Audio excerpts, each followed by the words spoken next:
पीले दांत वाली बहू। रंजना कभी ब्रश नहीं करती थी। उसे कितनी बार उसके माँ बाप ने डांटा, लेकिन उसका कोई असर उस पर होता ही नहीं था, जिस कारण से उसके दांत पीले पीले हो जाते हैं।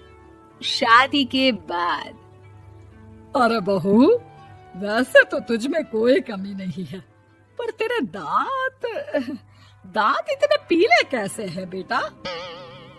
कैसे मतलब? कोई सर्जरी थोड़ी ना कराइए। वो तो क्या नाम, मैं ब्रश नहीं करती थी तो पीले हो गए। अब क्या करूं? आप कहें तो लाल करवा लूं या फिर काले? यार ये क्या है, क्यों माँ से लड़ रही हो? लड़ रही हूँ? अरे मैं लड़ रही हूँ या ये बोल रही है कि दांत पीले हैं, पीले। अरे तपस्या थोड़ी ना की है इन्हें पीले करने के लिए। बकायदा ब्रश नहीं किया है 20 साल तक, तब जाकर। छी, कैसी बात कर रही हो? ये उस वक्त तो पीले नहीं थे जब हम लोग तुम्हें देखने आए थे। अरे तब साफ करवा लिया होगा डेंटिस्ट के पास जाकर। अब देखो कैसे पीले पीले लग रहे हैं। रंजना सास की तरफ गुस्से से देखती है। फिर शुरू हो गई पीले पीले पीले। अरे पीले तो तब भी थे जब मेरे हाथ का रसगुल्ला उड़ा उड़ा कर खा रही थी और बोल रही थी, लड़की नहीं गुणों का खजाना दे रहे भाई साहब आप। खैर, अब वो लोग करते भी तो क्या करते, पीले दांत वाली बहू पल्ले पड़ी थी तो झेलना तो था ही। एक दिन कीर्तन में रंजना गाना गा रही थी। अरे कमला बहन, माँ का द्वार है, यहाँ तो सब शुद्ध होकर आते हैं, फिर अपनी बहू को ब्रश भी नहीं करवाती तुम। दूर से पीले पीले दांत भक्ति में बाधा उत्पन्न कर रहे हैं। अरे कोई 2 साल की बच्ची थोड़ी ना लेकर आई हूँ मैं बहू बनाकर। अच्छी खासी लड़की है, अरे कैसे करवाऊं ब्रश? ये तो उसे खुद करना चाहिए ना। अब माँ बाप तो इसके जैसे तैसे निपटा दिए, ये नहीं सोचा कि सास कैसे संभालेगी। सास बहू को लेकर घर आ जाती है, लेकिन सोच लेती है कि अब इसे लेकर कहीं नहीं जाएगी। अगले रोज बहू कहती है, अरे क्या हो गया, मंदिर नहीं जाना क्या?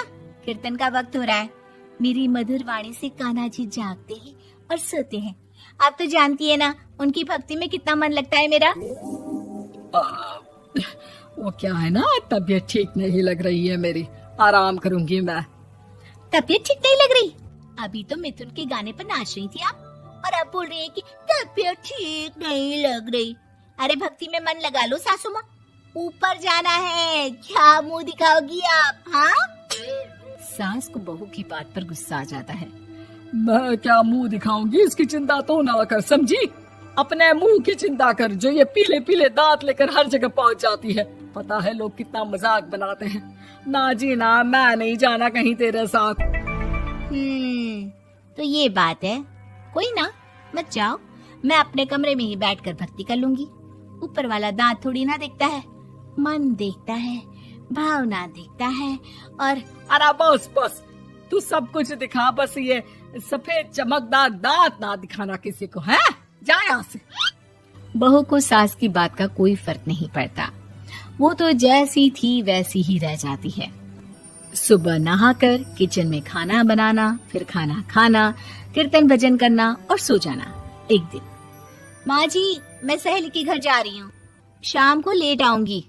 हाँ हाँ तो जाना, मैंने कौन सा तेरी आरती करनी है घर पर बैठकर। रंजना सहेली के घर जाती है, जहाँ वो पार्टी में जाने की तैयारी कर रही होती है।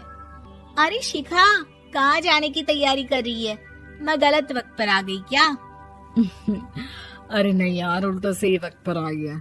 मैंने ये साड़ी और ज्वेलरी निकाली है यार, शाम को इनके ऑफिस की एक पार्टी में जाना है। बताना कैसा लग रहा है ये सब? नहीं यार, इस ड्रेस के साथ तो वो वाली ज्वेलरी अच्छी लगेगी। हाँ हाँ सही बोल रही है, मैंने ध्यान ही नहीं दिया। वैसे तो हमेशा से मस्त फैशन सेंस रखती है। तो बड़ा जाती होगी ना पति के साथ पार्टी में। रंजना कुछ नहीं बोलती, बस सोचती है कि यार काश ये बात सही हो जाती, पर मैं क्यों नहीं जाती पार्टी में? क्या इन लोगों की कोई पार्टी होती नहीं होगी? रंजना घर आती है और रात में पति से सवाल करती है, एक बात बताइए, आप मुझे किसी पार्टी में क्यों नहीं ले जाते? क्या आपके यहाँ ऑफिस में पार्टी नहीं होती? पति बेचारा क्या कहता कि दांत पीले हैं तुम्हारे इसलिए। अरे कोई पार्टी होती नहीं हम लोगों के ऑफिस में, तो कहाँ से लेकर जाऊं? और मार्केट, मॉल, कहीं वीकेंड घूमना, कहीं तो। अरे यार, सारे हफ्ते में एक छुट्टी मिलती है, तो सोचता हूँ कि आराम ही कर लूं। क्यों? रंजना मन मार के रह जाती है। पहले कभी सास के साथ मंदिर जाया करती थी, लेकिन वो भी सास ने ले जाना बंद कर दिया। घर बैठी बैठी रंजना बोर हो जाती है। तभी उसे आइडिया आता है और वो मायके जाने का सोचती है। सासू माँ, 2 दिनों के लिए मम्मी के घर जा रही हूँ। अच्छा अच्छा, ठीक है, आराम से जा। और हाँ, माँ से कुछ अच्छी आदत सीख कर आना कि कैसे शरीर के हर भाग की तरह दांतों की सफाई भी जरूरी होती है, समझी? शुरू हो गई ना आप। वो लोग आपकी तरह नहीं है कि छोटी छोटी बात का बतंगड़ बना दे। उन लोगों के लिए मैं मायने रखती हूँ, ना कि मेरे पीले पीले दांत। रंजना माँ को बिना बताए उन लोगों को सरप्राइज देती है, लेकिन जैसे ही वो दरवाजे पर पहुंचती है, अंदर देखती है कि घर वाले कहीं जा रहे होते हैं। अब माँ, काश रंजना दीदी के दांतों वाली प्रॉब्लम नहीं होती, तो वो भी हम लोगों के साथ चलती ना बुआ जी की बेटी की शादी में। हाँ बेटा, लेकिन अब उसे कौन समझाए कि उसको उसके पीले दांत नहीं दिखते, लेकिन उसके आसपास के लोगों को कितना एम्बैरेसिंग फील कराते हैं। मुझे तो कितनी बार उसके स्कूल की टीचर ने शिकायत की कि उसके साथ कोई लड़की बैठना भी नहीं चाहती, और ना ही कॉलेज में कोई उससे बात करना चाहता था। लेकिन पता नहीं क्यों उसे ये बात समझ में ही नहीं आती।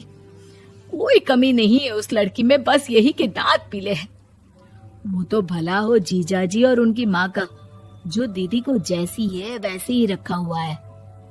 रंजना को अपने घर वालों की बात सुनकर बहुत दुख होता है। वो सोचती है कि वो क्या करे, लेकिन फिर वो सीधा डेंटिस्ट के पास जाती है, अपने दांत चमकाती है और कसम खाती है कि वो रोज ब्रश करेगी। अरे क्या हो गया? तुम तो 2 दिनों के लिए गई थी ना, पर कोई ना, अच्छा है, चलो आ गई तो। रंजना सास के सामने आकर खड़ी हो जाती है और पूरी स्माइल करती है, उसके चमकदार दांतों को दिखाती हुई। हैं? चले मंदिर। माँ, मुझे माफ कर दीजिए, मैंने आप लोगों को बहुत एम्बैरेसिंग फील करवाया। मैं आज से रोज ब्रश करूंगी।